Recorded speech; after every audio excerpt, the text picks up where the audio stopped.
اللہ الرحمن الرحیم. ناظرین، پروگرام کرنٹ افیئر کے ساتھ آپ کا میزبان سید آصف علی حمدانی حاضر خدمت ہے. ناظرین، عید خیر خیریت سے گزر گئی ہے. اب پھر جو ہے وہ پکڑ دھکڑ کا پروگرام جو ہے وہ شروع ہونے والا ہے، اور آج بھی ایک بڑی اہم شخصیت نے چودھری شجاعت حسین کو اسپیشل ویل چیئر پہ لے جا کر پرویز الہی سے ملاقات کروائی ہے، اور 1 گھنٹے کی ملاقات میں جیل کے اندر یہ ملاقات کرائی گئی لاہور میں، اور 1 گھنٹہ جو ہے وہ لگایا گیا کہ کسی طریقے سے پرویز الہی جو ہے وہ واپسی کا جو ہے وہ اپنے خاندان میں اور کاف لیگ میں واپسی کا اعلان کریں. لیکن حال ابھی تک جو خبریں موصول ہو رہی ہیں وہ یہ ہوا ہے کہ ابھی تک تو پرویز الہی ڈٹے ہوئے ہیں اور وہ کسی صورت بھی عمران خان کا ساتھ چھوڑنے کو تیار نہیں ہیں.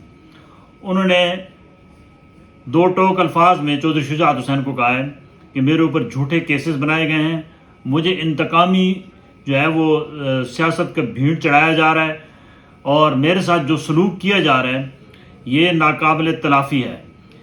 موجودہ سچویشن میں کس طرح اتنی صعوبتیں قید و بند کی سہنے کے باوجود میں تحریک انصاف کو کیوں چھوڑوں.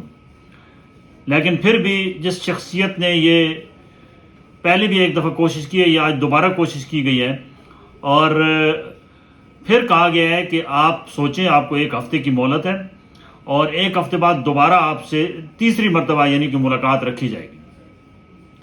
ناظرین، اس پاکستان کے اندر یہ سیاست میں انتقام کا جو کھیل ہے یہ اتنا عجیب و غریب ہے کہ توڑنے توڑانے پہ جب آتے ہیں تو یا اشرفیوں کے منہ کھول دیتے ہیں بوریوں کے، یعنی خرید و فروخت ہوتی ہے ضمیر کی.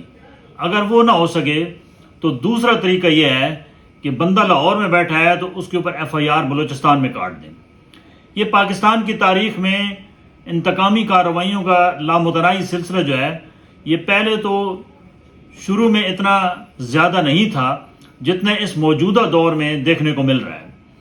ایک شخص ہے 9 مئی کے بعد جس کا بھی تحریک انصاف سے تعلق یا عمران خان سے تعلق ہے، اس کو 2 ہی صورتیں ہیں اس کی بخشش کی. یا وہ پریس کانفرنس پریس کلب میں آ کے کرے، عمران خان سے لا تعلق ہی کرے تو اس کی بخشش ممکن ہے، ورنہ اس کے اوپر ایسی جگہوں پہ کیس بنائے جا رہے ہیں جن کا آپ تصور بھی نہیں کر سکتے. پھر ہمارا عدلیہ کا نظام اس قدر کمزور ہے کہ باقاعدہ عدلیہ نے آرڈر کیے ہیں، اینٹی کرپشن کورٹ نے آرڈر کیے ہیں کہ پرویز الہی بے قصور ہے، اس کو چھوڑ دیا جائے. اس کے باوجود پرویز الہی کی جان چھوٹنے کو نہیں آ رہی ہے، اور یہ الزام لگایا جا رہا ہے کہ یہ پنجاب کا سب سے بڑا جو ہے وہ اس نے کرپشن کیا ہے. بھائی، اگر کرپشن کیا ہے تو کرپشن کی چارج شیٹ پیش کریں، بتائیں کہاں پہ کس طریقے سے کرپشن کی گئی ہے، اس کے ثبوت لائیں. کیونکہ ماضی میں بھی یہ ہوتا رہا ہے کہ ایک دوسرے کو نیچا دکھانے کے لیے سب سے جو اہم ہتھیار استعمال کیا جاتا ہے وہ کرپشن کا ہے کہ جی کرپشن ہوئی ہے اور یہ کرپٹ مافیا ہے. بھائی، ریکوری کریں اور عدالتوں کا مذاق نہ اڑائیں. عدالت حکم دیتی ہے تو وہ ردی کی ٹوکری کی نظر ہو جاتا ہے، اور ایک عدالت کہتی ہے کہ اب اور کسی کیس میں اس شخص کو نہیں اٹھانا ہے تو کوئی ماننے کو تیار نہیں ہے. باہر گاڑیاں کھڑی ہوتی ہیں، جو ہی بندہ اگر وہ ڈرائی کلین یعنی خان صاحب کی جو ہے وہ مشین سے باہر نہیں آئے گا تو اس وقت تک اس کی جان نہیں چھوٹے گی. یہ سلسلہ ختم ہونا چاہیے. ملک کے اندر اس وقت سیاسی عدم استحکام ہے، جس کی وجہ سے معاشی عدم استحکام بھی روز بروز اس میں اضافہ ہو رہا ہے. ناظرین، دوسرا جو ابھی ایک بڑا بم پبلک پہ گرایا جانے والا ہے، گو کہ پرسوں بہت بڑی خوشخبریاں سنائی جا رہی تھیں کہ ہمیں IMF سے $3 ارب جو ہے وہ مل چکے ہیں. اس کا MOU سائن ہو گیا ہے، اور اسی منتھ میں اس کی پہلی قسط جاری ہو جائے گی، اور یہ $3 ارب جو ہیں وہ ملیں گے 9 ماہ میں. جبکہ آج ماہر معاشیات کا یہ کہنا ہے کہ پاکستان کی تاریخ کا یہ سب سے مہنگا ترین معاہدہ ہوا ہے. سود اس میں بہت زیادہ ادا کرنا ہے، اور 300 ارب کے نئے ٹیکسز جو ہے اس کی بھرمار کی جا رہی ہے. اب یہ ٹیکسز کس چیز پہ لگائے جا رہے ہیں؟ بجلی کی قیمت 4 سے 5 روپے بڑھائی جا رہی ہے، گیس کی قیمت میں 40 سے 50% اضافہ کیا جا رہا ہے. اسی طریقے سے اشیاء خرد و نوش یعنی آپ کی چینی کی قیمت جو ابھی ہے اس میں تقریباً 60 سے 70 روپے اضافہ ہوگا.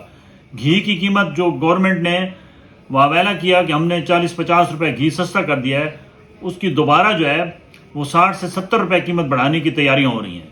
پیٹرولیم مصنوعات کی قیمتوں میں آپ نے دیکھا ہے کہ گورنمنٹ نے ریلیف دینے کے بجائے تکلیف والا معاملہ کیا ہے کہ پیٹرول کی قیمت برقرار رکھ کے ڈیزل کی قیمت 7.5 روپے بڑھا دی ہے. اسی طریقے سے آپ کے جتنی بھی اشیاء خوردنوش باقی سبزیاں ہیں، پھل ہیں، اس میں بھی ہوش اربا اضافہ عوام کو اگلے چند دنوں میں دیکھنے کو ملے گا. عوام پہلے ہی مہنگائی کی چکی میں اس قدر پس چکے ہیں کہ اب عوام کے اندر سکت نہیں ہے، لیکن کیونکہ عوام ریزسٹ نہیں کر رہی ہے. اور یہ بات یاد رکھیں کہ جب تک عوام سراپا احتجاج نہیں بنے گی اس وقت تک حکومت ان کے اوپر لوڈ ڈالتی رہے گی. اب یہ لوڈ اتارے گا کون؟ بالفرض یہ $3 ارب موجودہ حکومت لے کر آگے نگران سیٹ اپ کے حوالے کر کے چلی جاتی ہے تو آنے والی حکومت کو جہاں پہ بے شمار بڑے بڑے چیلنجز کا سامنا ہوگا، وہاں پہ سب سے بڑا چیلنج جو ہے ان قرضوں کی واپسی کا ہوگا. اب قرض جو ہم لیتے ہیں وہ سود پہ لیتے ہیں، اور سود جو ہے وہ براہ راست اللہ تعالیٰ سے جنگ ہے. جب ہم اللہ تعالیٰ سے جنگ کر رہے ہیں تو پھر ہمارے اوپر عذاب نازل نہیں ہوگا تو اور کیا ہوگا. یہ بات یاد رکھیں کہ یہ جیسے ہم قوم ہیں ہمارے اوپر ویسے ہی ظالم جابر اور بے رحم قسم کے حکمران بھی مسلط ہوتے رہے ہیں اور مسلط ہوتے رہیں گے. اور یہ جو خواب ہے کہ پاکستان جو ہے وہ تعمیر و ترقی کرے گا، جو موجودہ صورتحال میں ہے، یہ خام خیالی ہے. کیونکہ سودی نظام کا جب تک مکمل طور پہ خاتمہ نہیں کیا جاتا اس وقت تک حقیقی ترقی کا جو تصور ہے وہ کبھی بھی پورا نہیں ہوگا. اور یہ بات یاد رکھیں کہ جب قرآن اور اللہ نے بار بار کہا ہے کہ سود براہ راست میرے ساتھ جنگ ہے تو ہم جنگ کرتے رہیں گے، تو ہماری کیسے بہتری آ سکتی ہے، ہماری خوشحالی کیسے آ سکتی ہے، ہمارے اوپر جو یہ مصیبتیں ہیں یہ کیسے ٹل سکتی ہیں، ہماری مشکلات میں جو روز بروز اضافہ ہو رہا ہے وہ کیسے کم ہو سکتا ہے. سب سے بڑا سوالیہ نشان یہ ہے کہ ہمارے معیشت کا پہیہ چلانے والے ہیں وہ سارے سود خور ہیں.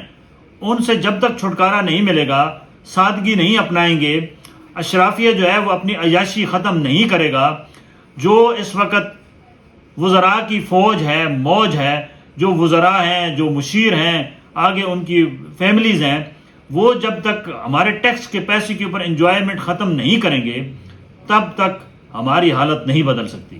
اور یہ اسی صورت میں ہے کہ پوری قوم متحد ہو جائے اور کم از کم آواز تو اٹھاؤ نا اپنے حقوق کی خاطر. اور یہ مہنگائی کے خلاف عوام خود نکلے گی، کیونکہ ان کے جتنے لیڈر ہیں وہ خود اس گندے سسٹم کا حصہ ہیں. یہ پولوٹڈ سسٹم کا جو ہے وہ خود پیروکار ہیں. وہ کیسے ان کی زندگیوں کو آسان کر سکتے ہیں؟ جب بھی یہ آتے ہیں یہ اپنی تجوریاں بھرتے ہیں، ان کی آل اولاد، ان کی 3 نسلیں جو ہیں وہ عیاشیاں کر رہی ہیں، جبکہ غریب جو ہے وہ غریب سے تر ہو رہا ہے.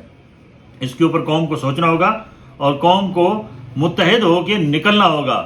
بصورت دیگر ان کو آنے والے دنوں میں مزید مشکلات کا سامنا کرنا پڑے گا. اللہ تعالیٰ سے دعا ہے کہ اللہ تعالیٰ اس وطن عزیز کو اپنی سلامتی میں رکھے اور ہمارے ناک بت اندیش حکمرانوں کو عوام کی صحیح معنوں میں خدمت کی توفیق دے. بہت شکریہ.